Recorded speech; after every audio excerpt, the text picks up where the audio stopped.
Ok, donc c'est Eric Faure qui parle. Donc, je suis responsable de l'offre JDE chez B-Workshop et aussi responsable du delivery. Donc, en introduction de ce webinaire, on va poser dirons, le contexte du PCA. Qu'est-ce que c'est que le PCA? L'état de l'art, comment on fait un PCA. Donc, nous ne sommes pas des experts clairement du PCA, mais globalement, voilà, vous redonnez quand même les grandes lignes de comment on établit un plan de continuité d'activité. C'est quelque chose d'assez complexe à faire et qui nécessite quand même pas mal de temps et d'investissement, mais qui n'est pas qu'un simple centre de coût. Globalement, ça vous permet ensuite de pouvoir, en cas de sinistre, répondre de façon efficace à des problématiques diverses et variées. On l'a vécu cette année avec le Covid, mais ça peut être sur n'importe quoi. Le PCA est souvent orienté informatique, mais ce n'est pas qu'un plan informatique. Ça peut être vraiment sur tout un tas d'activités liées à vos organisations. Donc, si on regarde comment on élabore un PCA, il y a trois grandes phases. La première phase, en fait, est une phase d'introspection. On va étudier les grands flux de la compagnie, de comprendre vraiment comment ça fonctionne, quels sont les enjeux et les activités essentielles et critiques. On va déterminer aussi tout un tas de normes de sécurité, voir est-ce qu'on a des failles de sécurité. Aujourd'hui, les grands problèmes que rencontrent aujourd'hui en informatique les sociétés, c'est souvent des attaques externes liées à des mauvaises pratiques en interne en termes de sécurité. Donc, il y a aussi une phase un peu de sécurité. Là, on est vraiment plutôt sur l'informatique, mais on peut aussi imaginer la même chose au niveau de nos activités avec comment on entre dans nos locaux et comment on gère des choses comme ça. Donc, il faut imaginer le pire, en fait, quand on élabore le PCA. C'est vraiment imaginer tout ce qui peut vous tomber dessus. Et ensuite, on va gérer ça comme des risques, en fait. Donc, on va traiter tous ces retours qu'on va se faire en termes de risques. Et on va les pondérer en termes de priorité de business, en termes de potentielle fréquence sur laquelle ça pourrait tomber, etc. Donc, on est vraiment sur du contexte et besoin. Donc, ça, c'est une phase qui prend quand même du temps, qui nécessite une organisation, un chef de projet, etc. Une équipe projet pour faire du PCA. Ensuite, on va définir la stratégie de continuité d'activité. Donc, en gros, globalement, qu'est-ce qui va être acceptable de perdre comme données, par exemple. On va se dire, à un moment donné, il y a un sinistre qui arrive. À quel moment on va décider de lancer notre plan de continuité. Donc, il y a une partie au départ où on doit se dire jusqu'à quand je peux accepter de perdre mes données et comment, en fait, je vais répondre à ce sinistre. Et puis, la mise en œuvre et assurer l'appropriation. Donc ça, en fait, une fois que le sinistre est passé, que vous avez mis votre plan de continuité en œuvre, globalement, vous allez l'enrichir. Vous allez avoir un retour d'expérience à l'issue du sinistre, voir comment tout ça s'est passé, est-ce que ça c'était bien, c'était pas bien. Donc, vous allez réenrichir en fait à chaque fois votre PCA. Donc, en gros, on va mettre, on voit en dessous la mise en œuvre du PCA. Donc, on a élaboré notre PCA, on l'a documenté, on a mis en place une organisation au cas où. Et l'alerte se déclenche. À ce moment-là, on a une gestion de la crise. Donc, c'est le point 3 en bas là, du slide. Donc, ça, c'est en général des membres du comité de direction. C'est le chef de projet qui s'est occupé du PCA et c'est avec vos équipes techniques, vos équipes fonctionnelles. Donc, l'idée, c'est vraiment d'arriver à coordonner le plan et de le dérouler et de s'assurer que ce qu'on fait a un impact immédiat. Et puis ensuite, on va déclencher du coup notre reprise d'activité. On a une petite période où on va être, en fonction de ce qu'on aura décidé dans le plan de continuité, une période d'instabilité. Puis ensuite, on va commencer le PRA et le PRN. Le PRN étant le plan de retour à la normale. Donc, ça va être le plan de retour. Le PRA, c'est un plan qui est plutôt en mode dégradé, mais qui vous permet de travailler, en fait, qui vous permet de continuer à vendre, de continuer à produire, de continuer voilà, que votre système soit encore en mode opérationnel, mais pas forcément en mode optimal. Et le PRN, c'est vraiment le retour à la normale. Et suite à ce retour à la normale, il faut vraiment absolument débriefer et enrichir votre PCA. C'est vraiment les grands basiques. Hein. Je vais pas, l'objectif du webinaire, c'est pas de vous faire une démo du PCA, mais globalement, c'est ça les grands enjeux. Comment on peut suivre ça? Donc, on a des outils d'analyse et de construction, donc on vous en a mis quelques-uns. Donc, comme je vous disais, c'est vraiment l'évaluation des risques. Hein, donc, vous allez identifier tout un tas de risques. C'est pour ça qu'il faut, au moment où vous l'identifiez, en tout cas, identifier tous les risques qui vous viennent à la tête. Quoi. Il n'y a pas de débat. Il faut prendre tout ce qui peut vraiment vous tomber. Et ensuite, on va les prioriser et on va travailler que sur ceux qui nous paraissent soit les plus probables, soit les plus impactants. Et ensuite, on va fixer des objectifs de plan de continuité. C'est ce que je disais tout à l'heure. Donc, il va y avoir un temps entre le moment où le sinistre se déclenche. Et c'est là où on va commencer à mettre en place notre plan notre PRA et le PRM. Donc, bon, je ne rentre pas trop dans le détail, mais globalement, vous allez avoir sur un PRA, par exemple, plutôt deux activités, enfin deux modes dégradés, un mode dégradé assez dégradé, puis un autre un peu moins dégradé pour revenir ensuite à la normale. C'est rarement un blanc-noir. On est vraiment sur quelque chose de progressif, d'un retour à la normale, mais de façon progressive. Voilà. Je passe sur les réalités. Alors, si on fait le rapprochement par rapport à nous, nous, B-Workshop, on a cette année subi effectivement le Covid. Alors, on n'avait pas un PCA écrit, détaillé, etc. Mais par contre, on avait déjà anticipé, puisqu'on a vu aussi les grèves, on avait aussi, nous, un outillage. On a toujours décidé, en tout cas au niveau du comité de direction, d'avoir un outillage qui nous permet de travailler à distance, qui nous permet de ne pas être impacté par de l'informatique. On est globalement, tous nos outils sont des outils SaaS, on est digitalisé.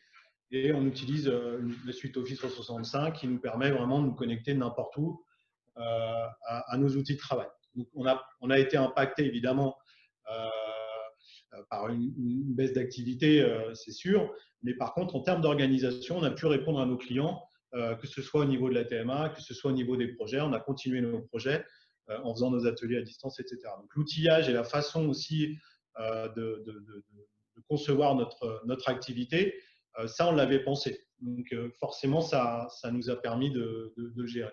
Ensuite, si Bruno vous parlera de l'expérience Sequence, eux, ils ont mis en place un PCA. Ils ont un PCA qui leur permet, en cas de pépin, de pouvoir répondre. Donc, la gestion de la crise, effectivement, il y a des changements qui s'opèrent. Donc, c'est pour ça que nous, par exemple, avec François et Alexandre, on s'est réunis très tôt pour prévoir notre organisation, comment on allait gérer cette crise. On la gère au jour le jour. Hein. C'est vraiment un plan de crise, ça porte bien son nom. Donc, il faut vraiment, dans le PCA, prévoir cette organisation quand les risques arrivent. Et puis ensuite, le retour à la normale. Donc là, nous, on commence à y venir. Là, on sort petit à petit par exemple, de cette expérience du Covid. Donc, on a déjà commencé d'ailleurs à faire un retour à la normale. Qu'est-ce qu'on a appris, qu'est-ce qu'il faut qu'on modifie encore dans notre organisation, etc., etc. Donc ça, c'est la partie, je dirais, enrichissement en fait de votre PCA. C'est extrêmement important, en tout cas, de faire un bilan quand la crise est passée. Donc, si on rapporte ce qu'on vient de se dire au niveau du PCA à notre activité de JD Edwards, aujourd'hui, vous avez des solutions qui vous permettent de sécuriser quand même votre solution JD Edwards. Alors, on va vous parler de trois grands sujets. Hein, la partie cloud, qui est une partie importante. Nous, notre JD Edwards, il est dans le cloud sur OCI. On vous parlera aussi de la TMA à travers l'expérience Sequence et puis voilà, qu'est-ce que la TMA peut vous apporter en cas de pandémie ou autre. Globalement, une activité qui permet de continuer à maintenir votre JD Edwards sans que vos ressources soient forcément sur site quand vous n'avez pas la possibilité de vous connecter à distance. Et puis le dernier sujet, c'est la digitalisation du back-office. Donc ça, c'est le grand credo de François et il a clairement raison. Aujourd'hui, c'est voilà, comment enrichir votre JD Edwards à travers des outils SaaS aussi qui vous permettent on va parler de dématérialisation de factures, de choses comme ça, donc qui vous permettent aussi de réduire l'activité humaine sur vos sites. Voilà. Ok, on a des questions plus. Du coup, André, on passe la main. Oui, bonjour à tous. Donc, allez, je vais mettre ma vidéo. Oui, bonjour à tous. Donc, je vais vous présenter rapidement. André Géin. Donc, je suis développeur, installateur, administrateur JDE depuis un peu plus de 20 ans. Et depuis 1 an et demi, donc, je me suis certifié sur l'architecture Oracle Cloud Infrastructure. Donc là, je vais vous présenter un peu le cloud et ses avantages. Donc, on peut passer peut-être au slide suivant. Je ne sais pas si moi j'ai la main. Donc, je vais vous expliquer un peu les 3 composants majeurs quand on parle du cloud. Donc, il y a le IaaS, donc l'Infrastructure Services. En fait, c'est la base du cloud. Sont les machines, le réseau, le stockage. En fait, ça correspond un peu aux machines physiques et aux éléments physiques d'une infra. Dans le cloud, évidemment, c'est virtualisé. Dans le IaaS, on peut installer, gérer soi-même ces logiciels. Donc, on a totalement la main sur tout l'environnement. On le gère, on l'administre comme on veut. Le deuxième élément, c'est le PaaS, c'est Platform as Services. Donc, c'est là où on a des services logiciels complémentaires offerts donc, par les services cloud. Services qui peuvent être donc de la base de données, des applications mobiles, aussi bien donc pour délivrer l'application, pour la développer, de plateformes de développement diverses et variées, du Jazz. Ça peut aussi mettre par exemple du WebLogic, ce genre de choses, donc tout ce type de plateforme. Donc là, on a plus des solutions qui sont préconfigurées par l'offreur du cloud.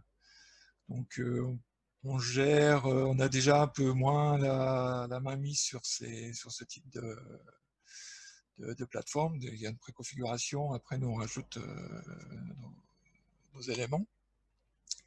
L'autre partie, c'est le SaaS. Donc là, c'est plutôt donc, des applications logicielles complètes qui sont offertes par l'offreur cloud. Donc des logiciels applicatifs comme NetSuite, ce genre de choses, comme Office 365, c'est des choses un peu équivalentes, où là, on n'a pas la main sur l'administration vraiment des applicatifs, le patching, les upgrades et tout ça, donc c'est géré par l'offreur. On a juste en gros, c'est utilisé par les utilisateurs finaux directement. On peut avoir un peu de paramétrage, mais c'est assez limité. Donc ça, c'est vraiment les 3 composants quand on parle du cloud, le IaaS, le PaaS, le SaaS. On peut passer au slide suivant. Donc, en l'occurrence, là, parler du cloud Oracle, c'est le cloud personnellement que je connais le mieux, bien qu'ayant déjà installé des plateformes sur d'autres services cloud. Donc, ce qui est intéressant de voir sur cette carte, comme le cloud Oracle, c'est la modélisation des régions et des data centers qui sont installés dans le cloud. On voit que ça couvre à peu près le monde entier, que c'est en constante évolution. Oracle monte des nouveaux data centers un peu dans des pays au fur et à mesure. Il y a des data centers qui sont vraiment offerts au public, des data centers qui sont plus pour des réglementations gouvernementales, donc qui sont beaucoup plus sécurisés. Ce qui est intéressant aussi de voir sur cette carte, c'est que Oracle offre, avec un accord avec Microsoft, des interconnexions dédiées et sécurisées entre des data centers Oracle et des data centers Microsoft.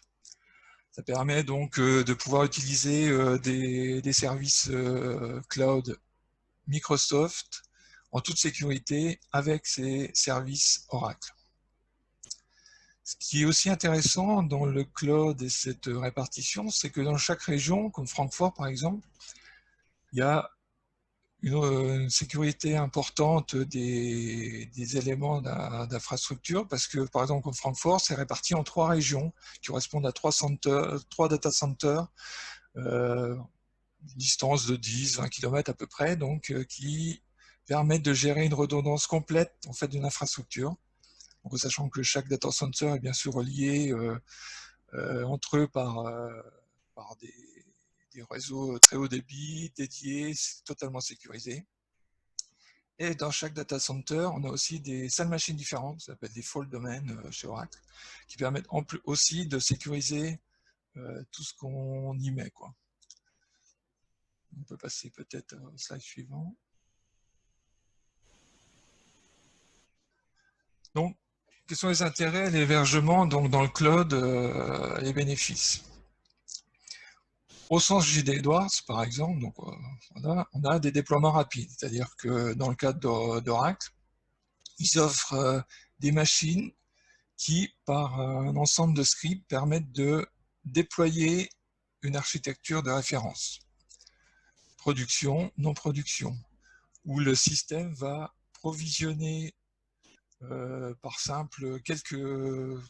quelques paramétrages, nom de la base, nombre de serveurs, tout ça va paramétrer l'infrastructure en elle-même, les différentes machines virtuelles dont on aura besoin pour ensuite installer JD Edwards par-dessus. Donc ça se fait en quelques paramétrages. En une journée, vous avez 2 serveurs d'entreprise, 3 serveurs web, du balancing qui est paramétré pour faire du balancing entre les serveurs web, et tout ça. En choisissant aussi de la production, de la non-production. Donc JD Edwards offre par-dessus ce qu'il appelle le one-click provisioning. One-click provisioning, c'est la dernière version, enfin une des dernières versions de JD Edwards, ça s'appelle Code Current, qui a pratiquement les derniers tools. Actuellement, le one-click provisioning qui est proposé sur en 9.2.4.3, derniers tools. Il y a l'Update 4, il y a les dernières ESU. Donc, de même, il y a un outil donc, sur l'architecture de référence qui aura été provisionnée, va permettre d'installer JD Edwards déjà préconfiguré. Il y a juste à rajouter après les langues si on est selon les pays. Donc, par ce biais de déploiement rapide, on peut monter rapidement en fait, une infrastructure JD Edwards dans le cloud sur la région qu'on aura affectée. Le marketplace, en fait, on peut rajouter des machines, avoir des préconfigurations en fait, de machines, même sur une base de SQL Server, par exemple, sur du Linux avec un bastion, enfin, etc. Donc on a en fait tout un jeu qui permet de faire un déploiement assez rapide de ce qu'on a besoin au final. Et après, on peut revenir dessus. On a toujours la main pour affiner, rajouter des choses, configurer comme on veut notre infrastructure. Alors, quel est l'intérêt aussi du cloud? C'est l'agilité, l'évolution et l'optimisation aussi de nos ressources. L'avantage du cloud, c'est éviter l'obsolescence matérielle. C'est-à-dire, si on a nos on-premise, si on a nos machines chez nous, à un moment donné, au bout de 2, 3, 4 ans, ça sera plus maintenu, il va falloir les changer, repayer en fait une infra et tout ça. Avec le cloud, on est toujours à un niveau quand même dernier niveau en fait de matériel, on ne se pose pas la question de ce point. On peut aussi étendre notre infrastructure selon les besoins. On rajoute des machines virtualisées. Voilà, enfin, on peut facilement dans le cloud, on n'est pas limité en fait, on n'a pas de limite. Donc c'est que les limites des data centers, mais bon. Ensuite, on peut aussi imaginer qu'on fait dupliquer temporairement une infrastructure pour faire des tests. Ça peut être intéressant par rapport à notre infrastructure qu'on a à la maison. On est limité, on a un nombre de CPU, une mémoire limitée. Là, dans le cloud, temporairement, on va pouvoir, effectivement, on va dupliquer nos machines pour des tests, pour tester les derniers tools, faire des montées de versions logicielles sans impacter l'existant.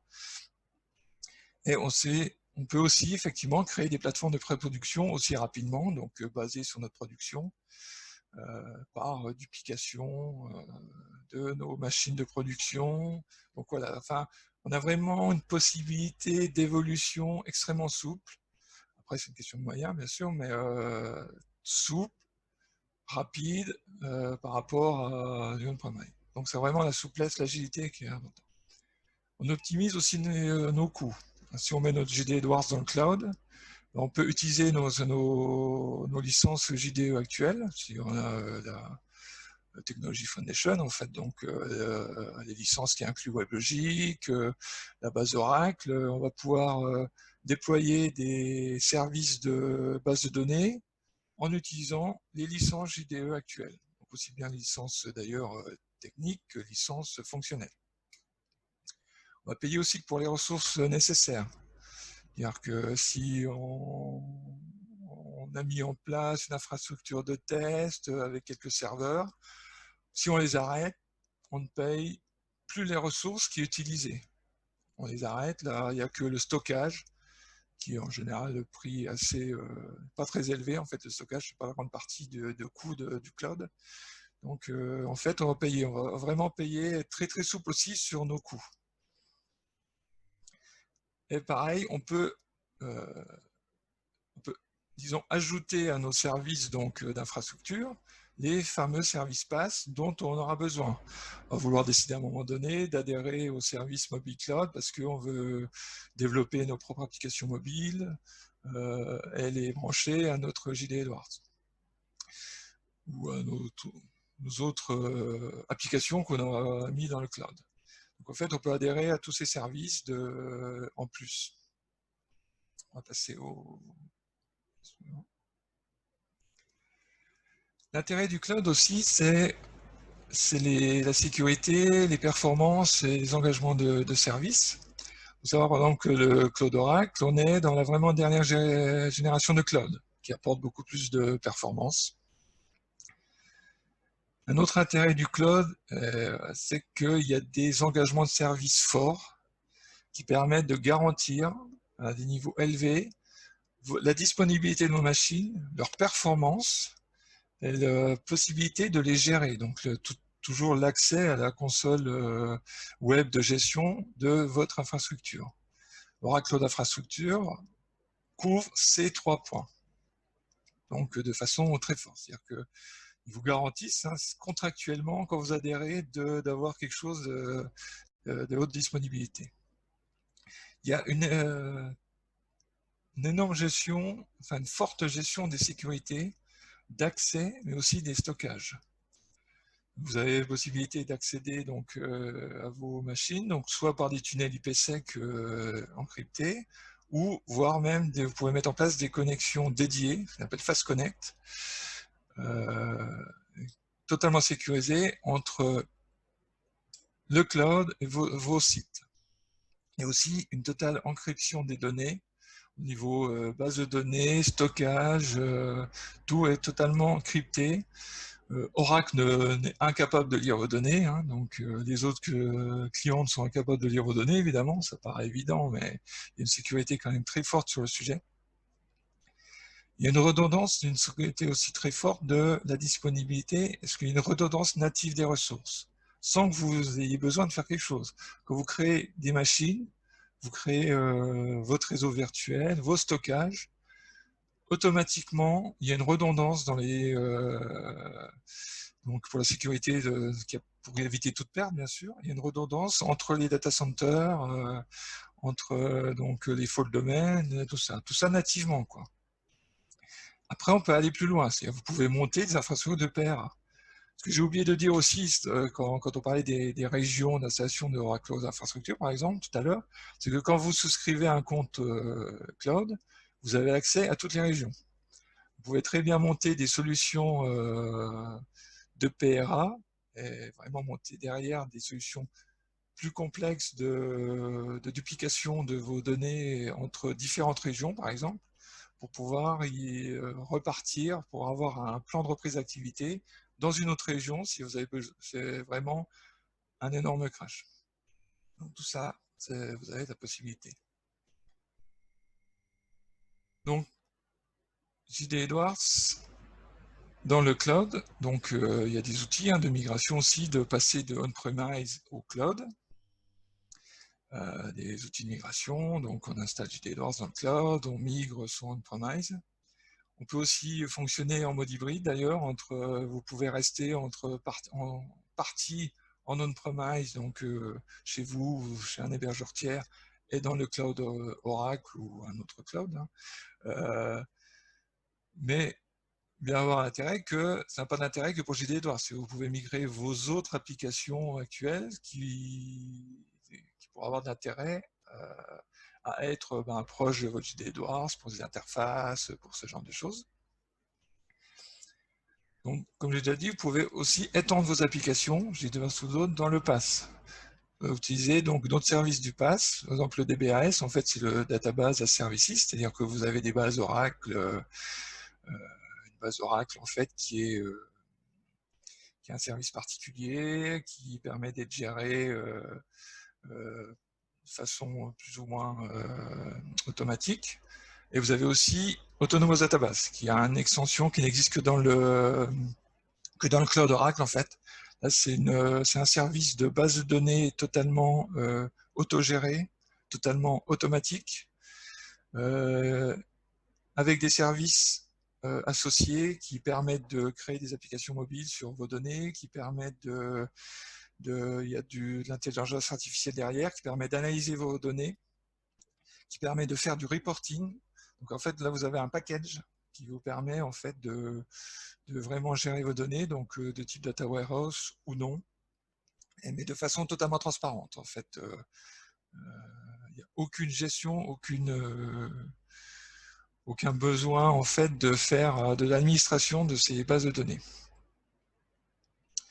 Vous pouvez étendre donc sur le mobile cloud par exemple, donc qui est une plateforme totalement dédiée au mobile, sur laquelle vous pouvez donc brancher JDE et créer vos propres applications mobiles. Vous pouvez avoir IoT Cloud Service et brancher des équipements de production pour remonter des informations en temps réel dans JD Edwards. Vous pouvez brancher Oracle Digital Assistant en fait, qui permet de faire des applications de type chatbot qui permettent effectivement donc, de créer du chatbot dans JDE, donc en fait des aides personnalisées pour faire des tas d'automatismes en fait. Et il y a toujours aussi la possibilité, donc dans le cloud, d'étendre GDE avec des applications SaaS. Des applications Oracle ou tierces, comme ITsoft, Kyriba, Esker, tout ça, ou Oracle, donc comme RP Cloud, PBCS, qui est gestion de budget, etc. Et avec l'interactivité Azure, vous pouvez aussi étendre encore plus avec des applicatifs qui est Microsoft qui sont hébergés dans Azure. Donc, slide suivant, s'il vous plaît. Un exemple, effectivement, donc, du cloud en cas de crise, effectivement, 2019. Donc, les contraintes qu'on peut avoir, que certains d'entre vous qui pourront peut-être avoir, c'est, voilà, le personnel ne peut plus aller sur votre site et il ne peut plus gérer les infrastructures. Donc, parce que le cloud, étant donné qu'il est accessible de partout et avec cette interactivité mondiale, il y a toujours des points d'accès qui existent, quoi. Donc là, effectivement, c'est une contrainte qu'il peut y avoir. Aussi, ce que des gens ont rencontré, c'est que des tas de personnes se sont retrouvées en télétravail et leur VPN, leur accès distant, n'était pas taillé pour toutes ces personnes qui d'un coup devaient se connecter sur le site à distance, parce que habituellement le VPN a été prévu pour quelques personnes, donc il y a vraiment une contrainte. Donc des solutions justement apportées par le cloud, c'est déjà on peut gérer, on a les accès à la plateforme donc, de gestion des infrastructures depuis partout, par le web. Donc, Le minimum, c'est un accès web, hein, sa box, son portable, etc. Les utilisateurs peuvent accéder directement aux applications, évidemment, donc c'est selon le niveau de sécurité, évidemment. On a ce réseau vraiment qui est mondial, qui est régional, qui est interconnecté.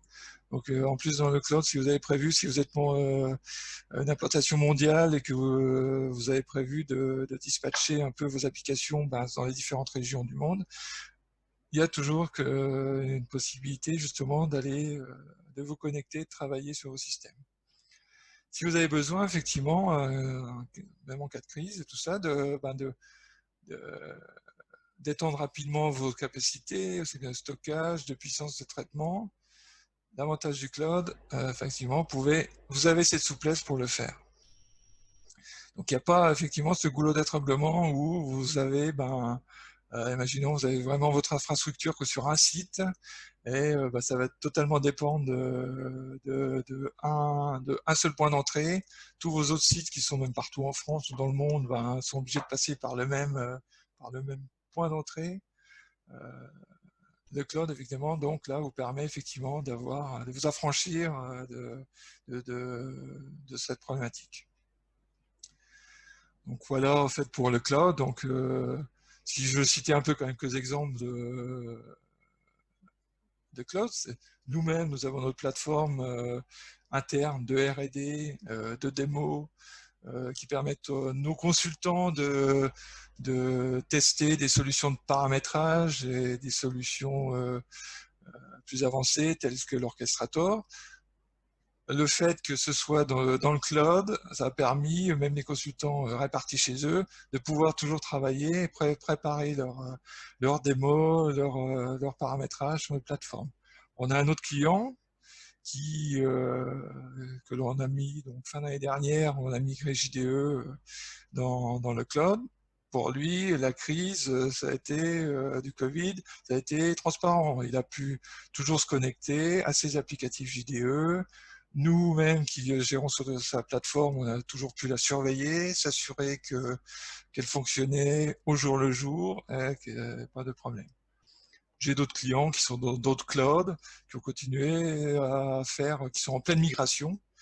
Un gros client qui a 5000 utilisateurs dans le monde, qui est en pleine migration, qui a pu continuer chacun depuis chez eux de faire les tests d'intégration, faire les tests de continuer de la plateforme. Donc en fait, c'est vraiment l'avantage, c'est vraiment accessible depuis partout, gérable depuis partout, agilité, haute disponibilité, haute sécurité. Toujours une question de oui, mais je mets mes données dans le cloud, où elles partent, je ne sais pas où elles sont, tout le monde peut les regarder, tout ça. C'est pas vrai, il y a vraiment beaucoup de sécurité en fait dans le cloud. Voilà, merci de m'avoir écouté.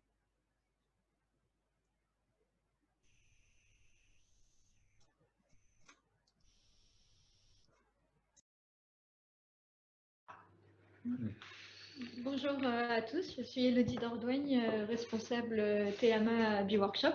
Donc là, un sujet un peu plus fonctionnel, on va vous parler de la force de la TMA dans la réflexion du PCA.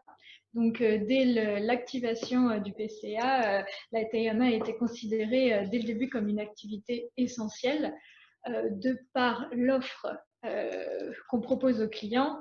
C'est l'essence même de la continuité des services rendus aux clients. Donc, on leur promet d'assurer une continuité de service, donc pour leurs absences planifiées ou non. Donc, on ne pouvait pas se permettre d'arrêter l'activité et aussi de gérer en souplesse les pics de charge, aussi bien les montées d'activité que les descentes. Donc, on se devait de continuer à travailler. Nous, pour vous dire un peu le contexte, on a sur le plateau TMA 8 technico-fonctionnels et un chef de projet, mais on a aussi accès à toute une équipe de consultants, une vingtaine, qui sont expérimentés sur des sujets JDE et autres comme VI Publisher, All-Out ou les outils de dématérialisation. Et à côté, on a une équipe de CNC, donc technique, pour tous les problèmes plus techniques. Donc, on offre ça aussi aux clients quand ils prennent la TMA, c'est d'accéder à ces experts couvrant un périmètre fonctionnel et technique. Donc, il fallait qu'on continue l'activité. Donc, évidemment, on leur propose, on leur dit qu'on améliore leur qualité, aussi bien sur le contenu, c'est-à-dire est-ce que la solution est la bonne, est-ce qu'elle est bien standard, est-ce qu'elle convient au métier et du point de vue métier et du point de vue technique, mais aussi sur la forme, est-ce qu'on a bien la documentation, toutes les spécifications, etc. dans la vie du projet. Donc, de par l'offre qu'on a pour la TMA, il fallait maintenir l'activité. Donc, je pense que vous êtes familier aux services que rend une TMA.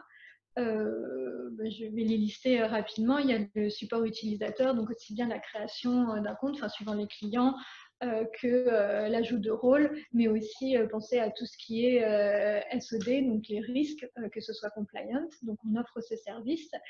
Il y a aussi la maintenance corrective, donc quelque chose qui ne marche pas comme c'est censé marcher suivant les spécifications. Donc là, on va se renseigner, est-ce que c'est un bug standard JDE ou si oui, demander à Oracle, sinon commencer une correction avec tout le parcours spécification, développement, test, etc.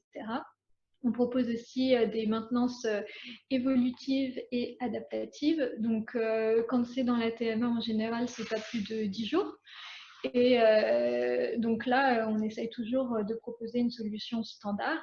Adaptative, c'est dans le cadre d'un changement de législation, être sûr que la solution s'adapte. Donc, c'est des choses qu'on fait et qui pouvaient continuer et qui sont arrivées pendant tous les derniers mois avec l'impact Covid. Donc, on offre aussi des activités de CNC un peu plus techniques et on fait des mini-projets. Donc, vu les offres et les services, on a pu continuer l'activité. On a de la chance parce qu'on a une organisation propice au télétravail, c'est-à-dire que les personnes qui travaillaient dans l'équipe sont équipées de PC, des connexions VPN qui leur permettaient l'accès à distance au J2 des clients et aussi à nos outils de travail. Donc, on a un outil de ticketing Jira, donc vous pouvez continuer à l'accéder, qui est notre base de connaissances et où on traite les tickets, qui est aussi le point d'entrée unique pour tous les clients. Donc, il n'y a eu aucun changement dans notre activité. Et certaines personnes étaient déjà basées en télétravail, certaines à distance et d'autres c'était un jour par semaine. Donc il n'y a pas eu de gros changements pour eux, ils avaient l'habitude de travailler à distance. Donc si on suit un peu le plan de continuité d'activité, on a bien vu que chez Biworkshop, on n'avait pas quelque chose de figé dans le marbre, mais dès le premier jour, on a quand même fait une communication de crise, c'est-à-dire par email et sur les réseaux sociaux. On a envoyé un mail aux clients. Le message principal, c'était de les rassurer, de leur dire notre capacité de continuer à les accompagner et même de renforcer le dispositif si les besoins d'assistance à distance étaient accrus en ces périodes de télétravail. Et puis, les jours qui suivent, on a appelé ou envoyé un mail spécifique à chaque client pour savoir comment ils étaient impactés et comment nous, ça nous impacterait et ce qu'on pouvait leur proposer. Donc, ce qui est ressorti de ces appels, c'est que personne n'avait de la visibilité sur ce qui allait arriver. Certains savaient qu'ils auraient une baisse d'activité, mais on ne savait pas quand. Et voilà, donc c'était tout très flou au début. Donc, ce qu'on a mis en place, c'est aussi le plan de reprise d'activité. Donc, pour le plan de reprise d'activité, on a ajouté des nouvelles activités temporaires pour pallier au télétravail. Donc, ça paraît peut-être normal, mais on a augmenté les points qu'on faisait avec l'équipe. Donc, on les a mis en place tous les 2 jours pour que tout le monde soit au courant des sujets importants. Si l'un de nous doit s'absenter en congé, en arrêt, on ne pouvait pas savoir. Ça permettait aussi un retour d'expérience, les difficultés rencontrées, les propositions d'amélioration et surtout une répartition de la charge du travail. Puisque tout le monde était en télétravail, on a moins de visibilité sur qui est sous l'eau ou qui justement a une petite baisse d'activité. Donc, essayer d'homogénéiser tout ça. On a aussi obligé les gens à reporter les heures qui passaient sur les tickets au jour le jour pour accroître la visibilité aussi bien pour le client et pour nous au niveau du management. Et on faisait un point hebdomadaire avec le management justement pour voir comment l'équipe était impactée au niveau de la charge du travail. Donc on a mis en place des statistiques à la semaine. À la fin de la semaine, on envoyait l'état de la semaine et les prévisions pour la semaine à venir pour pouvoir éventuellement faire appel aux autres équipes en dehors de la TMA afin d'être sûr que ce service TMA qui était considéré comme essentiel soit maintenu pour les clients. Du côté plus social, moi, on s'obligeait à faire des échanges informels avec chaque personne dans l'équipe pour prendre des nouvelles, hein, parce qu'on est quand même en télétravail, un petit peu isolé, surtout pendant la période du confinement, on ne pouvait pas sortir. Donc, c'est important de garder le lien. De connaître leurs ressentis, hein, est-ce qu'ils se sentent isolés, en surcharge, surinvestir, parce que les horaires de travail pouvaient s'étaler dans la journée. On a du mal à s'arrêter des fois quand on est devant son PC à la maison. Reconnaître le travail effectué et célébrer les petits moments importants, la fin d'un gros ticket, quelque chose qui fonctionne bien. Voilà. Donc, a posteriori, nous, on a vu que ça fonctionnait très bien avec notre équipe de base, qui est surtout composée de seniors, qui connaissent le fonctionnement de la TMA, de JDE, qui connaissent les ressources internes B-Workshop à qui contacter s'il y a des questions. Ça a été beaucoup plus difficile avec les juniors qui n'ont pas la maturité nécessaire au télétravail, ou ne posent pas de questions, ou n'identifient pas les domaines où ils pourraient aider. Donc ça, c'est un peu notre retour sur la période. Donc, le gros mot d'ordre aussi pendant cette période, c'était de rester à l'écoute des clients et de s'adapter. Donc, certains clients ont connu ou connaissent encore une baisse d'activité.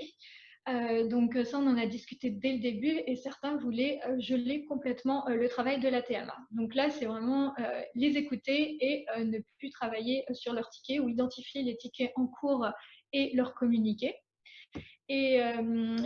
Et pour certains, c'était les demandes en cours, on pouvait les continuer. Par contre, les nouvelles, ils voulaient absolument qu'il y ait une première étape de vérification chez eux. Est-ce qu'ils pouvaient traiter le point en interne ou est-ce que ça valait le coup d'être fait maintenant? Donc, dans notre outil de ticketing, pour 2 ou 3 clients, on a mis en place un nouveau flux des tickets pour qu'il y ait cette étape de validation des SI ou validation métier avant qu'on commence à travailler sur le sujet.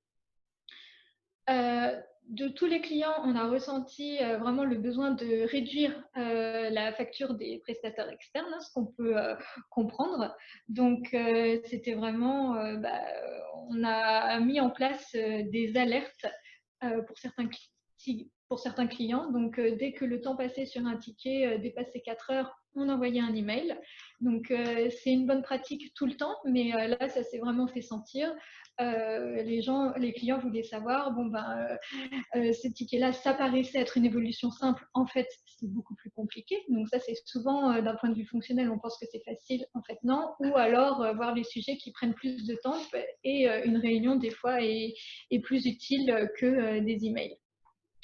Et on a aussi rajouté, pour pas mal de clients, un point budget au milieu du mois pour qu'ils voient le montant de leur facture TMA. Donc ça, c'était un gros changement, je trouve, pendant cette période de baisse d'activité ou de challenge économique. Certains clients ont eu une activité plus forte, donc les chanceux, hein, ou légèrement différente. On a vu pas mal, chez ces clients, on a eu des demandes urgentes pour s'adapter à la nouvelle situation. Donc, c'est là tout l'intérêt d'une TMA, de pouvoir répondre rapidement et de ne pas impacter leurs équipes internes qui sont déjà bien occupées. Donc, par exemple, on a comme client une conserverie qui fait des livraisons à domicile. Donc, au début du confinement, ils ont dû changer de transporteur. La Poste ne livrait plus en porte-à-porte. Donc, ils ont eu besoin d'une nouvelle interface pour Chronopost en urgence. Donc, on leur a fait ça dans les 2 jours. Et rebelote, un mois après, Chronopost limite le nombre de colis et ils doivent alterner avec un autre transporteur TNT. Donc, il y a eu besoin d'un nouveau batch d'édition d'étiquettes en urgence. Donc, encore un point urgent à traiter par la TMA et l'équipe était disponible. Il y a eu aussi, pour les clients qui avaient plus d'activités, un volume accru d'erreurs. Donc, ça peut être des personnes qui n'étaient pas habituées à faire un travail, qui ont dû faire ce travail-là, donc plus de questions ou d'erreurs. Et aussi, je vais passer la main à Bruno dans un instant pour Sequence. Eux, ils ont eu beaucoup de création d'articles, donc des BOM à créer. Et là, il y a eu quelques erreurs qui ont impacté les OF et la comptabilisation des commandes. Donc là, c'était des incidents et la TMA a tout son sens pour sa réactivité. Et voilà, donc c'est la transition. Je vais passer la main à Bruno Colombet qui travaille chez Sequence et qui utilise notre TMA B-Workshop. Merci Elodie. Donc un retour d'expérience du plan de continuité d'activité à travers une slide. Donc Sequence, 2 activités principales. Donc pour vous présenter l'entreprise, synthèse pharmaceutique et ingrédients de spécialité. Donc en quelques mots, Sequence est un acteur mondial de la synthèse pharmaceutique et des ingrédients de spécialité. C'est environ 3200 collaborateurs dans le monde, c'est à peu près 1 milliard d'euros de chiffre d'affaires, 24 sites de production, essentiellement en France, en Europe, en Amérique du Nord et également en Asie, et 3 centres de recherche. Donc nos clients, ce sont des laboratoires pharmaceutiques, puisque l'on fabrique des principes actifs et également de la fabrication à façon. Et on a également des clients dans le domaine de la cosmétique, de l'électronique et de l'alimentation. Voilà. Donc quelques-uns de nos produits, on est leader mondial de la fabrication de l'aspirine.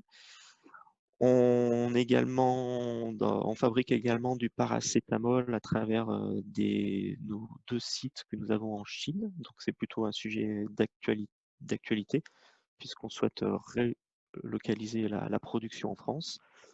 On fabrique du solvant IPA, on développe des molécules chimiques également pour le traitement du Covid-19 et également on fabrique l'un des composants du test qui permet de détecter si une personne a ou non le Covid.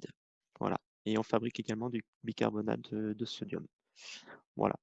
Donc en fait, Sequence c'est un groupe de diverses sociétés. On a 2 ERP actuellement en interne, donc dont JDE, qui est donc déployé sur 10 sites en France, donc 2 sites administratifs, des sites de production, un site en Finlande et un site au Canada. Alors quelques mots sur le PCA chez Sequence que j'ai vécu puisqu'on a eu beaucoup de communication de la part de notre direction par mail ou des réunions de nos managers assez régulières sur le plan de continuité de l'activité. Donc on a eu une communication de notre CIO dès le lendemain de l'allocution du président de la République, avec comme absolue priorité d'assurer la sécurité et la santé des employés et des sous-traitants, et également comme autre priorité de continuer nos opérations de production, puisque c'était identifié comme une nécessité de continuer ces opérations et de continuer à fabriquer des principes actifs et des médicaments. Voilà. Donc, on a eu d'ailleurs diverses slides, dont une slide intitulée Plan de continuité des activités, avec différents objectifs sur le plan de continuité des opérations. Donc, l'un des objectifs principaux de l'entreprise était d'identifier, ou plutôt de réidentifier les postes critiques de l'entreprise, aussi bien au niveau du siège, donc on va dire sur les fonctions administratives ou transverses, et des postes critiques sur les sites. Ce qui a été également demandé dans le cadre de ce plan de continuité, c'était d'identifier des remplaçants potentiels sur chacun des postes clés de l'entreprise ou éventuellement des tâches essentielles qui étaient réalisées par les personnes. Il a été demandé également d'identifier quelles étaient les tâches essentielles pour continuer l'activité de l'entreprise, donc dans divers domaines. Donc je pense à toutes les activités d'approvisionnement, d'expédition, de fabrication, de facturation, bien évidemment, ou des activités de qualité. On a également renforcé toutes les fonctions de sûreté, sécurité, surveillance et de sécurité. Voilà. Juste pour info, je me rappelle au début, on a également déployé et diffusé, installé et proposé des ordinateurs portables à toute une série de populations d'entreprises qui n'étaient pas équipées d'ordinateurs portables. Donc de mémoire, on a installé à peu près entre 150 et 200 portables en quelques jours et fait livrer ce matériel sur les différents sites. En termes d'organisation sur ce PCA, on a eu une cellule de crise de groupe qui a été mise en place et une cellule de crise locale sur chacun des sites. Donc l'objectif était de soutenir et de conseiller toutes les entités du groupe sur l'évolution de l'épidémie. On a eu également diverses informations sur le télétravail, puisque on n'était pas ou peu habitué à réaliser du télétravail. Voilà, donc toutes les activités qui pouvaient se réaliser en télétravail, dont la mienne, puisque je fais partie de l'IT, ont été faites en télétravail à partir du 16 mars. Voilà. On a eu également de nombreuses mesures préventives, donc nous indiquant de limiter au maximum nos déplacements professionnels, à l'étranger bien évidemment aussi, de limiter les déplacements domestiques et d'inviter les employés à s'autocontrôler en cas de suspicion d'infection. Voilà. Comme vous pouvez lire également sur la slide, ça a été pour l'entreprise une opportunité de réorienter une partie de sa production sur les solutions hydroalcooliques. Voilà, donc les sociétés au sein du groupe qui fabriquent donc désormais les solutions hydroalcooliques sont sous JDE. Donc en fait, on a eu une forte demande de la direction et un fort challenge de réorienter certaines lignes de nos sites de production, donc en France et au Canada, pour produire des solutions hydroalcooliques. Voilà, donc ce qu'évoquait Elodie tout à l'heure, c'est qu'aujourd'hui, BeWorkshop est notre TMA, aussi bien pour la gestion de nos incidents niveau 1, 2, que pour nos demandes de maintenance évolutive. Donc, devant l'urgence de modification de notre ERP, on a créé de nombreux articles très rapidement, donc des articles de solutions hydroalcooliques format 1000 litres par exemple, 50 litres, 20 litres, 500 millilitres, donc sur des petits contenants sur lesquels nous n'avions pas l'habitude. Donc on a par exemple créé ces articles et on a dû le faire très rapidement et on a réalisé pas mal de petites erreurs, soit au niveau de la configuration de clés GL ou dans la configuration des nomenclatures, des gammes de fabrication, de tarification, de prix. Donc, ce qui a généré des erreurs dans le process au moment d'ordre de fabrication ou, on l'a vu plus tard, lors de nos clôtures financières. Voilà. Donc, on a travaillé avec BeWorkshop comme d'habitude sur la gestion de ces incidents, mais plutôt en mode urgence, puisque nous travaillons également en mode urgence. Et donc, on a pu bénéficier du pool de compétences de BeWorkshop pour corriger ces incidents qui étaient plus nombreux que d'habitude. Voilà. On a également un projet en cours d'évolution sur notre taux de TVA, donc lié à cette fabrication toujours de solutions hydroalcooliques, puisque jusqu'à présent, nous sommes sur des activités B2B et nous facturions nos clients avec un taux de TVA à 20%. Et là, une nouvelle réglementation est passée début mars ou début avril, je ne me souviens plus exactement, comme quoi les solutions hydroalcooliques, voilà, le taux de TVA est passé à 5,5. Donc, on a initié un projet en cours pour pouvoir avoir un taux de TVA qui puisse être différent en fonction du client et ou des articles pour pouvoir avoir un taux de TVA réduit. On a également une autre demande qui est en cours, que l'on travaille avec BeWorkshop, sur l'affichage toujours de ce taux de TVA sur notre facture, puisque aujourd'hui JC Déco qui est à Paris est l'un de nos clients, puisqu'ils se fournissent chez nous en solutions hydroalcooliques, et ils ont une lecture automatisée de leur facture client, donc des nôtres, et on a des soucis d'affichage sur ce nouveau taux de TVA sur cette facture. Donc on a un mini projet d'évolution pour corriger l'affichage de cette TVA sur cette facture, et c'est en prod depuis quelques jours. Voilà, donc nous aujourd'hui, donc JDE est utilisé sur l'ensemble des modules, appro, vente, facturation, production, supply. On a été pas mal chahuté par la crise, et on sait qu'on va l'être encore pendant 1 ou 2 ans. Voilà, et on a dû s'adapter très rapidement et en urgence au nouveau choix de notre direction pour entre guillemets profiter de l'opportunité de cette crise, puisque ça a été une opportunité pour nous, pour fabriquer de nouveaux produits et de travailler plus rapidement, plus en mode urgence, et de bénéficier de l'expertise et de l'aide de la TMA BeWorkshop pour soit corriger nos incidents, parce qu'ils étaient plus nombreux, ou pour apporter des évolutions à court terme. Voilà sur mon retour d'expérience de ces derniers mois. Merci Bruno. On va continuer et finir par tout l'aspect digitalisation du back-office. Donc, comme l'a dit Eric en introduction, il est clair qu'on a bien remarqué que nos clients qui avaient enclenché ce gros processus de digitalisation de leurs fonctions en back, donc tout ce qui est gestion de production, supply chain, comptabilité, finance, ont eu un petit avantage par rapport aux autres pendant cette crise.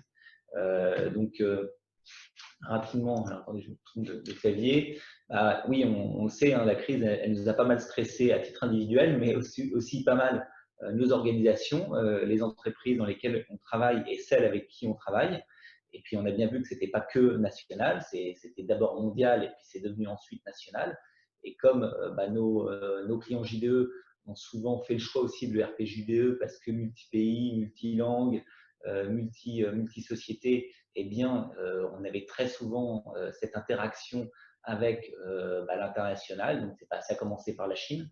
Bruno l'a dit tout à l'heure, il y avait une problématique au niveau des appros. Donc, les impacts, ils ont été multiples. On a parlé de travailler à distance. On a parlé aussi de continuer à assurer les fonctions critiques de l'entreprise, tout en pilotant au jour le jour. Donc, où en sont mes niveaux de stock, où en est mon cash? Ça, c'est clair que tous les dirigeants dans le monde, et notamment en France, ont regardé leur cash de très très près. On sait très bien que là, on commence à voir malheureusement des entreprises qui tombent parce que notamment elles étaient soit récentes, elles n'avaient pas 2 ans, donc elles n'ont pas pu accéder au prêt de mer, au PGE, mais aussi celles qui étaient fragilisées en termes de fonds propres, en termes d'endettement. Celles-là sont beaucoup. Voilà, aujourd'hui, malheureusement, certaines d'entre elles disparaissent. Du coup, il a fallu, c'est quoi les solutions qui ont été apportées suite à tous ces impacts? André vous en a donné une, c'est l'infrastructure dans le cloud, le fait de pouvoir administrer à distance. C'est sûr que quand il y a un serveur qui tombe sur un site physique auquel on n'a plus le droit d'accéder, c'est compliqué de le redémarrer. Donc là, tous ceux qui avaient hébergé leur infra dans le cloud, pour eux, c'est transparent. Donc ça, c'est un gros point. Pour info, il y a un de nos clients qui avait un déploiement en Espagne. Le serveur est tombé. Bon, bah, voilà, on a stoppé le projet juste pour cette raison. Donc ceux qui ont aujourd'hui encore des hébergements physiques, des machines physiques, je pense que vont sérieusement se poser la question à migrer leur infrastructure dans le cloud. Support applicatif, bah, ça c'est Elodie qui l'a illustré au travers de la TMA, puisque oui, on doit et s'assurer de continuer les activités à minima critiques de l'entreprise, continuer à piloter. Eh bien, il se peut qu'en effet, on ait soit des bugs. Bon, alors, des bugs sur la 9.2, on en a de moins en moins, mais on sait qu'on a des développements spécifiques et voilà, ça, c'est pas à l'abri des bugs. On sait aussi que dans un environnement stressant, eh bien, on est plus enclin à faire des erreurs. Ou on a parlé aussi de backup avec les équipes qui sont peut-être moins formées, ont moins l'habitude de faire certaines tâches, d'où l'intérêt d'avoir un support derrière qui peut soit former, soit accompagner en corrigeant les bugs. La mise à jour des ventes, par exemple, sur des nouveaux articles, on n'avait pas forcément la bonne TGL. C'est clair que voilà, c'est des sujets qu'on a dû traiter pendant cette période. Donc en conclusion, je fais vite parce qu'on a déjà pris pas mal de temps, mais en conclusion, il est clair que tous les clients qui avaient amorcé ce process de digitalisation de leur fonction back-office et qui continuent de le faire sont beaucoup plus armés aujourd'hui et demain, parce que malheureusement, il faut se préparer à ce que cet épisode puisse se reproduire. On ne le souhaite pas, mais il faut s'y préparer. C'est une gestion de risque, comme le disait très bien Eric. Donc, digitalisation, il y a quelques années, moi je trouve que ça faisait un peu marketing. Aujourd'hui, ce n'est plus du tout du marketing, c'est une vraie réalité pour assurer la continuité d'activité de nos organisations et de nos clients. Voilà, alors rapidement, là je vais vous parler un peu moins de JDE, mais plus de la solution Esquerre qu'on a mise en place chez Céline, qui est une solution de démat de facture fournisseur, où en fait vous ne recevez plus, vous recevez potentiellement toujours vos factures par courrier, mais de plus en plus par mail. Et en fait, vous allez ce qu'on appelle les océriser, donc lire la facture de façon électronique, l'interpréter, et ensuite, via le connecteur standard JDE, qui est disponible depuis la 9.0, 9.0.9.2, l'intégrer directement dans JDE. Bon, le retour d'expérience du top management comme des équipes comptables et des équipes IT chez Céline, ça a été que c'était heureusement qu'on l'avait mis en place. Ça a été mis en place fin 2019. Pourquoi? Parce que j'avais plus besoin de comptable pour aller sur site, et c'est tout bête, mais ouvrir le courrier et donc faire prendre des risques à des collaborateurs de se déplacer soit dans les transports, soit d'aller sur site. Là, on est censé être en mode confiné. De devoir saisir les factures dans l'outil. Donc là, je ne vous dis pas qu'il ne saisisse plus rien. Il y a une pré-saisie qui facilite grandement le travail des comptables. Et puis, pour le directeur financier, je vous l'ai dit tout à l'heure, qui était un peu stressé par rapport à son cash, et aussi, il y avait aussi un deal, c'est que si j'accédais au prélèvement, le PGE, eh bien, je suis censé ne pas freiner l'activité générale. Donc, ceux qui retenaient les paiements, ils peuvent se faire sacrément taper sur les doigts ou recevoir des amendes si ils ont d'un côté souscrit au PGE et qu'ils ne payent pas leurs fournisseurs. Évidemment, si vous n'avez pas les factures, c'est compliqué de dire de le payer. Donc, forcément, ce type de solution facilite la continuité du process P2P, qui à la fin est le paiement de la facture, tout en suivant son cash, puisqu'encore une fois, c'est le truc qu'on regarde comme le lait sur le feu en ce moment, et tout en pouvant aussi remonter des indices de PNL. Est-ce que je continue à gagner ou pas de l'argent?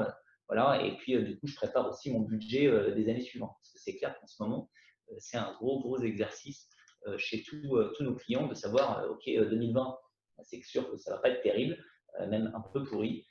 Comment je me redresse sur 2021, 2022. Voilà. On a besoin de tous ces éléments, on a besoin d'avoir ces informations, et les outils digitaux type Esquerre, qui est une solution en mode full SaaS, aident grandement à préparer l'avenir. Voilà, donc en conclusion, digitalisez-vous le plus vite possible. Voilà, c'est le conseil que je vous donne, et c'est vrai que on l'a vu pendant le Covid, c'est ça a été éprouvé. Donc rapidement, hein, juste le connecteur Esker, connecteur JDE avec Esker, il intervient, en fait, on fait parler tous les référentiels, donc tous les référentiels, l'ERP émettre, donc la fiche fournisseur, les codes TVA, le plan de compte, et puis dès lors qu'on digitalise, dématérialise la facture, on redescend la facture dans JDE et on remonte aussi tout ce qui est commande réceptionnée pour que tout ce qui est facture avec commande puisse être aussi rapproché en amont dans Esker. Donc nous, pour juste à titre d'exemple, en une semaine, dès lors qu'on avait commencé le projet, au bout d'une semaine, on était capable de tester des premières factures dans JDE qui descendaient d'Esker grâce notamment au connecteur. Donc ça aussi, je fais une petite parenthèse, en termes de plan projet et d'accélération de la digitalisation de votre back-office, c'est vrai que c'est un gros avantage. J'arrête. Voilà, j'ai fait le plus rapidement possible pour essayer de ne pas trop prendre de temps. Comme on dit, quand toutes ces organisations sont un peu stressées en ce moment, il faut qu'on soit le plus efficace possible. Du coup, Patricia ou Johan, peut-être vous reprenez la main pour les questions ou les remarques. Merci François du workshop et Bruno Colombet pour vos interventions, présentations très complètes et très instructives. Ça ouvre en même temps plein d'autres sujets, je pense, sur lesquels on pourrait coécrire avec vous B-Workshop de prochains ateliers, parce qu'il y avait vraiment de nombreuses choses très intéressantes et des retours d'expérience passionnants. Effectivement, si vous avez des questions, donc il y a une petite fonction qui permet de lever la main en fait, ou même directement dans la conversation, ou alors si vous voulez même tenter de prendre la parole, et puis on vous donne la parole pour des questions, soit François, André, Rachel. Johan, il y a déjà des questions, des remarques qui ont été faites par Fabrice, que tu vois dans le chat. Oui.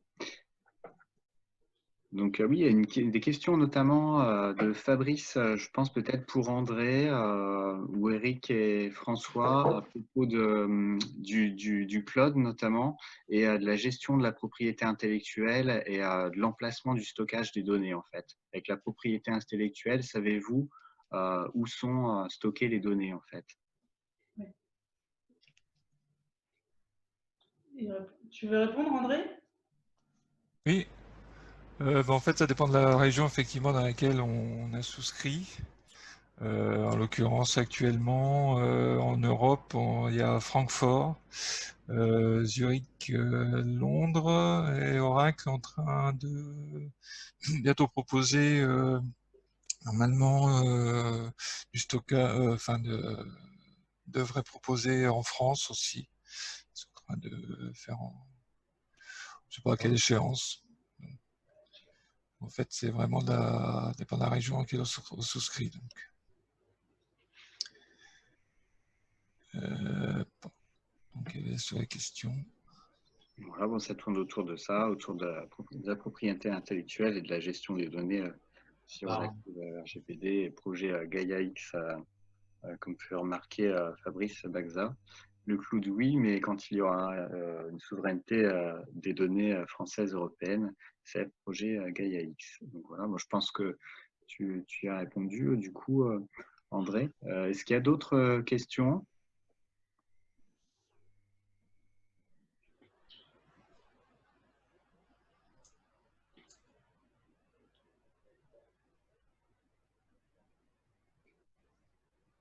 Oui, Fabrice, allez-y, on vous donne la parole, Fabrice.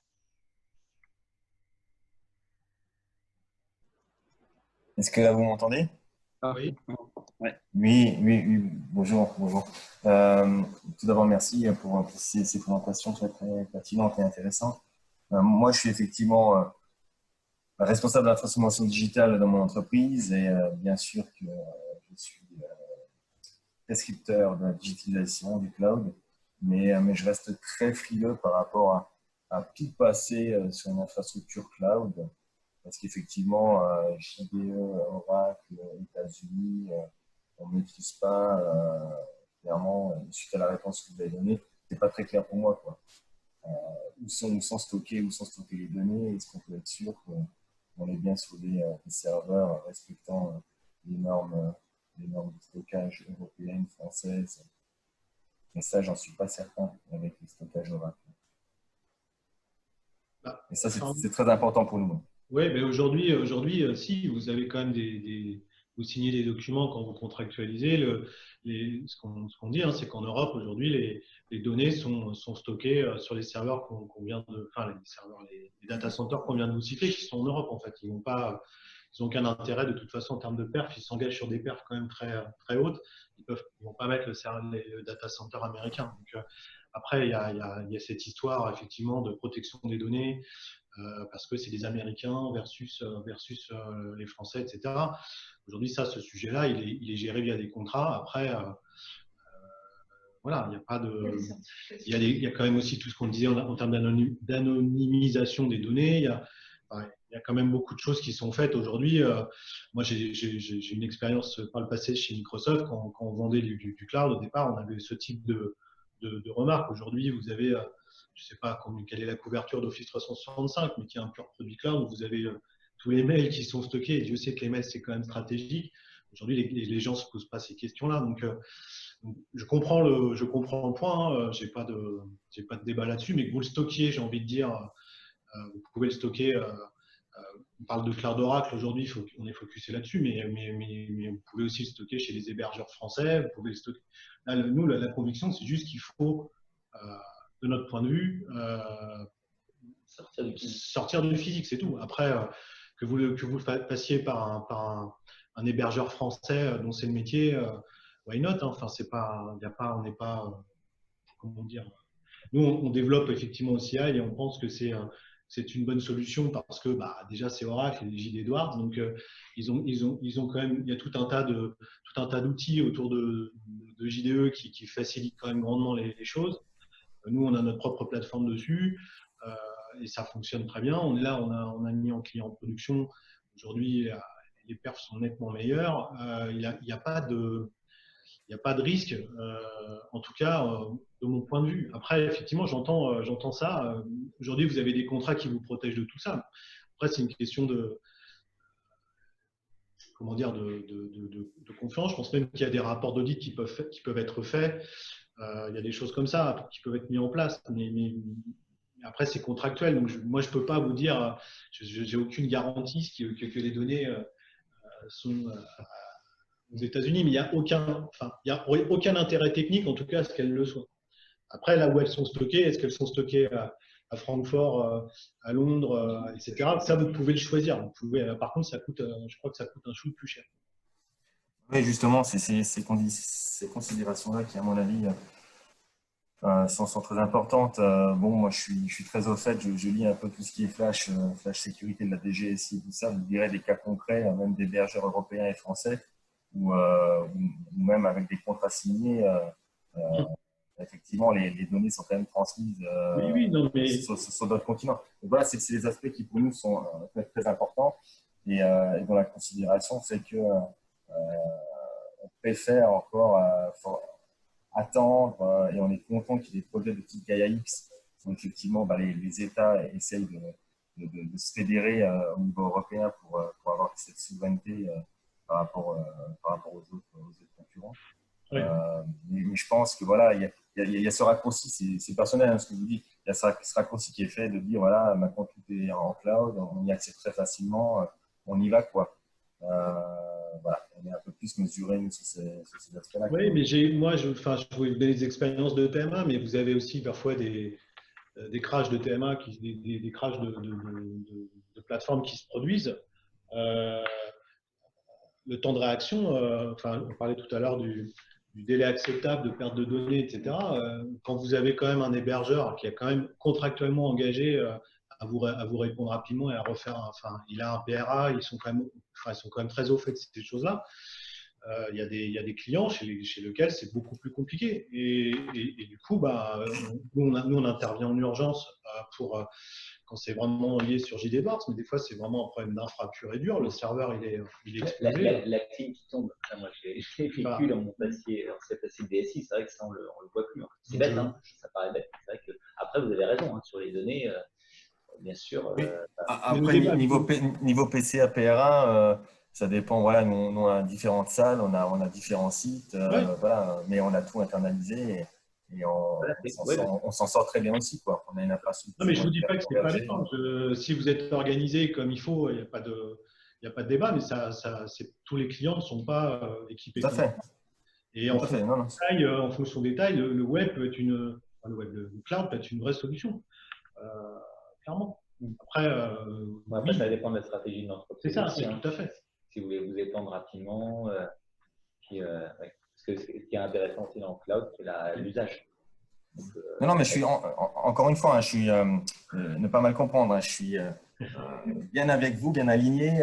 Je suis pour la digitalisation, mais voilà, j'ai mis quelques mesures, quelques ralentissements sur le fait que voilà. Oui, vous avez ça. Vous savez, j'ai un client aussi, moi, qui a des problématiques. Il est au milieu de la campagne et il a une problématique de couverture réseau qui lui pose souci. Et là-dessus, il vaut mieux que vous restiez en physique. Il n'y a pas de débat. Enfin, moi, là, je n'ai pas de débat là-dessus. Il vaut mieux pour lui, pour son activité, que d'avoir quelque chose qui soit dégradé. Voilà. Oui, non, ça c'est clair, c'est des cas plus ou moins extrêmes, mais je parlais quand même de cet aspect sécurité des données et souveraineté des données. Là, on n'y pense pas trop parce qu'on a facilement accès à ces outils cloud et puis ça apporte beaucoup d'avantages. Mais voilà, c'est quand même, je pense, un sujet. Et vous voyez, moi, j'ai toujours ce réflexe quand même de dire les emails, vous voyez, c'est quand même quelque chose, je ne sais pas ce que vous avez comme organisation au niveau de vos mails, mais il y a quand même beaucoup de structures aujourd'hui, qu'on soit Gmail, soit Outlook, enfin Office 365, etc. Tout à fait, oui. Et ça ne pose aucun problème. Enfin, là, on n'est pas en train de me dire, ah bah oui, mais la donnée, elle est où? Mon mail, il est où? Il est stocké en physique quelque part, on ne sait pas trop où. Et ça pose plus de problème, en fait, depuis moi, c'était quand je vendais les Office 65 au départ, c'était vraiment les points durs. Enfin, c'était, vous vous rendez compte, mes mails, etc. Aujourd'hui, entre le gain que vous avez et l'efficacité que vous avez par rapport à ces applications, et les DSI se posent plus trop de questions. Après, est-ce que c'est bien, pas bien, ça, ça, le débat est ouvert, mais vous voyez ce que je veux dire. Mais oui, sur l'aspect collaboratif et tout ça, mais bien évidemment, et on va effectivement dans ce sens-là aussi. Ensuite, ça reste l'humain, quoi. Éducation de l'humain sur les parties sécurité, les parties confidentielles, quoi. Donc, bien sûr, c'est comme utiliser une clé USB. On essaye effectivement d'expliquer aux gens, les gens en R&D, dans l'innovation, dans le service innovation, voilà, ils ont après, concernant sécurisé. Concernant ces questions-là, si vous êtes, ça intéresse, Oracle aussi peut répondre. Ils ont une position à ces questions, ils les ont tout le temps. Donc, ils ont, entre guillemets, l'argumentaire pour au moins essayer de vous rassurer. Donc, si besoin, ça, on pourra leur demander de vous donner une réponse. Mais très bien, voilà, c'était juste une remarque. Je vous remercie pour l'échange. Parfait. Est-ce qu'il y a d'autres questions?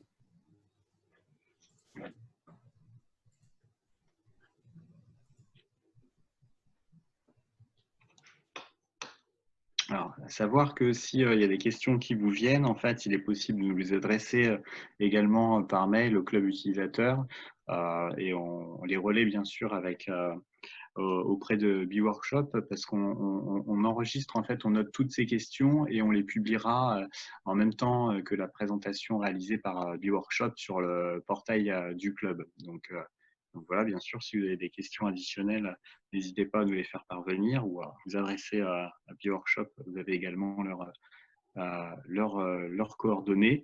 Vous retrouverez, comme je vous ai dit, effectivement, les documents de présentation et le replay sur le portail du site. Et puis, on vous communiquera nos prochains rendez-vous très prochainement.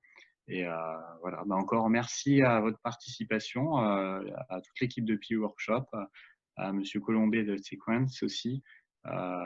Merci pour ces très intéressantes présentations. Et puis, je pense qu'on vous retrouve très bientôt avec le club utilisateur pour des ateliers, des journées utilisateurs et des webinaires avec nous.